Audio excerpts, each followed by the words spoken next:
All right, I want to use this time to give my thoughts on the concept of games as a service and live service gaming. It's the topic of conversation a lot because a lot of games are tending to trend towards that model. Not all of them, of course, but it's becoming an increasingly used model. And I want to just give you my thoughts on it. Let me preface it also by saying this. I don't think it's a coincidence why some of the top content creators for games tend to be leftists. I think a lot of them are economically illiterate. No idea why that was so difficult for me to say just then.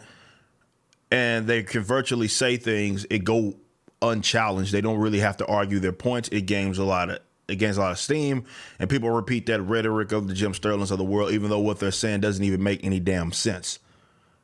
And I want to chime in on games as a service because of that. I think there's a lot of anti-economic gamers, a lot of people that look at games as if they have to adopt the same model as they have historically, even though we've seen other industries change. Now, what's happened, though, with the games as a service is that when a product is put out and it's not necessarily a solid product, be it in the technical issues or something like that, well, what ends up being attributed to that problem is the fact that it's a live service, right? So whether it be the Anthems of the world or anything like that, if the game comes out and it's not up to, let's say, a particular expectation, then it becomes, well, they're doing that and this product was rushed or something was wrong with it because it was games as a service. Though that doesn't really make sense considering that you have all of these other terrible games that get released that don't have that model, yet we don't say, well, that model exists or that model is attributing to the fact that that game is bad. Doesn't make sense. So you got to say a lot, approve a lot more than the fact that, well, it's a game as a service, a live service game, and therefore that's the reason why it has these issues, because they would just try to put the product out being greedy or something like that. Or the Jim Sterling say live service. Anytime he tries to make a good point, that's what he does. He changes his voice, and then it becomes a very great point. Nonetheless, here's my opinion on the games as a service. I think that I don't think it's a terrible idea. I think it, much like other ideas, can be terribly executed, but I don't think it's a terrible idea. It's not even a new idea. It's just the way that the monetization comes with it. Generally, a lot of people confuse it as if it is like this sort of new phenomena. No, it's just that instead of, these ways of previous monetization through expansion packs, even with games that were always constantly being worked on, other MMOs and stuff like that, that was more so how they put that content in the game, or more so subsidize that content. Now you have people doing it by way of other elements, be it through microtransactions, subscription services, and all of that, which the subscription service isn't a new thing either. And I'm okay with that being the case. I think even in a lot of cases, games as a service can be better for the consumer economically. In the event, for example, a person pays, let's say, money for a particular game, even if it's full price, and let's say their monetization model is centered around cosmetic microtransactions and stuff like that, but they're going to put all the other main stuff, the core gameplay stuff, in the game without you having to pay any additional money. Well, that's a positive thing. Not everybody does that, though. And just like other games that are trash or buggy, let's say that aren't live service, you can run into that issue as well. Now, I understand what people are saying is that it incentivizes them to do that. I disagree, though. I just disagree. I played enough bad games that are single player bad games that aren't live service for me to feel like I can understand that doesn't necessarily point to or almost attribute to it. But the thing that I've never understood with the whole anti-live service stuff is that you pay for a game, and obviously if it has a live service model, games as a service model, it's a long-term commitment. Even if you pay for it, if it's free to play, being monetized by other things, no matter what kind of model that it is. And that's just why I think people need to watch when they criticize it, because there's so many different models that games as a service, can adopt and from a monetization standpoint. But obviously it's supposed to be a long-term commitment. It is a game that is going to be constantly added upon, so you're playing it well after launch. That's how those games are generally geared towards. My thing is that why I don't let people make it criticizing this concept is because their logic, I can play a game that is it's over with in a damn week. I've beat it. I've even 100%ed it in a lot of cases, but mainly the core gameplay is beat within a week, if that. And the only thing that I have left to do is to replay it. The same thing as I did before. Huh? And they look at that and they say that is perfectly fine. For me, as we played on stream before, play through Spider-Man and be done with it on the hardest level after not even a week. And we're done with it. We've beat it. And that's fine. Great game. Awesome.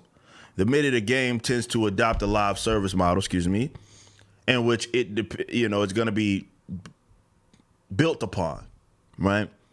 It's like, well, someone got to the point to where they're getting towards the end game content, and then folks look at that and say, well, see, it's live service. This is why it's running. I'm like, wait a minute. That doesn't make sense.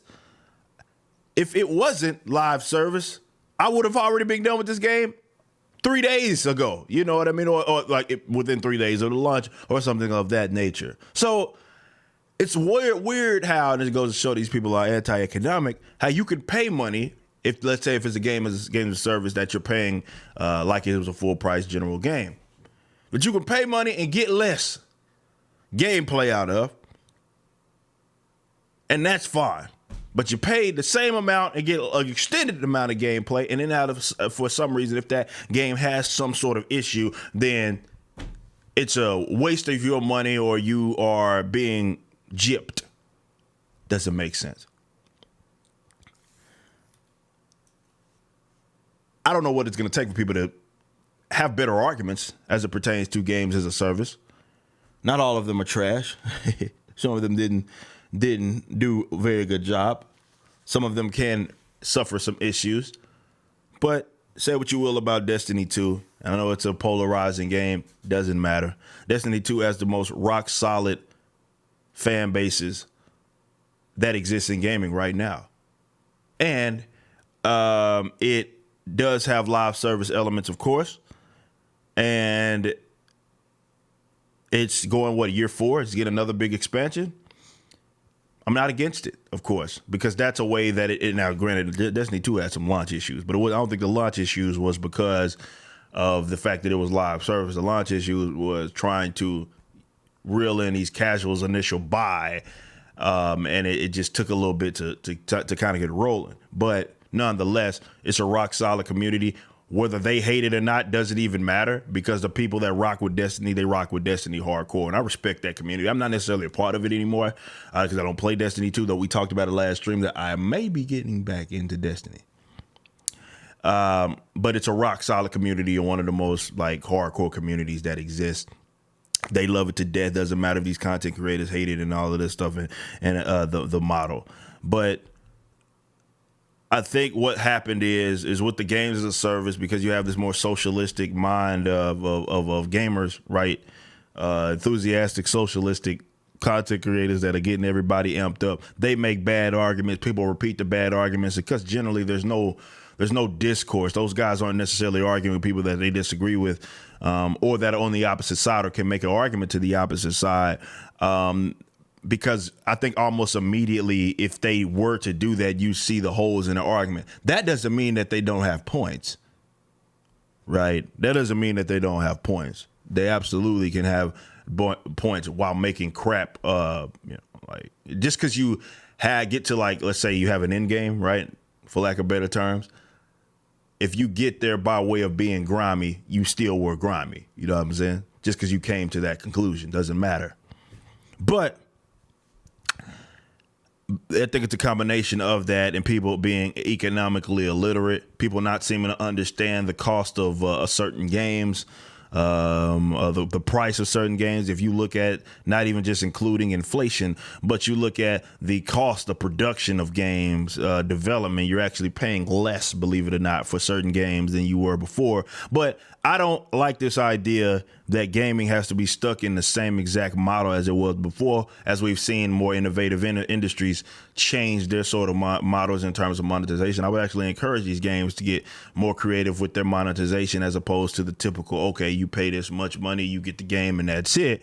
There are other creative ways to do it. We've seen it happen in other industries. They don't stick to the same exact model that they had 50 years ago. That's not how it generally works. I don't know why games has to stick to that same concept, but it's this sort of anti-corporate, anti-economic game thing. I don't really understand it, but it is something that we picked up. How you have a lot of these content creators are like that are gamers are like full-blown leftists. Nonetheless, I do want to say this, just so I could throw that jab in. For those of us that played Witcher 3, I don't know if you remember. And Witcher and CD Projekt Red is sort of looked at as this beacon of truth when it comes to gaming because they're different. It's the reason why I know me and my guys called it Glitcher 3 for a while. It did have a big patch. It had multiple patches shortly after the release of the game that were fixing stability issues and stuff like that. For whatever reason, they could get away with that. And it's not because, well, they sold the game at whatever price point or something like that. The game was solid, which was awesome. Don't get me wrong. It was awesome. But you see what I'm saying as the inconsistency sort of in the approach that they can get away with that. And when they drop a buggy game upon release and their games has issues, it's not because we don't attribute that to the fact that, well, they're relying upon, I don't know, their model of they got your money and it's good to go. But when a game is a service or a live service or a subscription or whatever type of game, they do it, then we attribute their issues with the fact that it is a game as a service. That doesn't make any sense. So I'm not anti-game as a service. I'm not necessarily pro games as a service. I'm just not anti.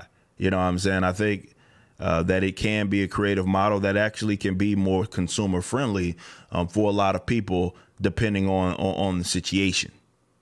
That's it.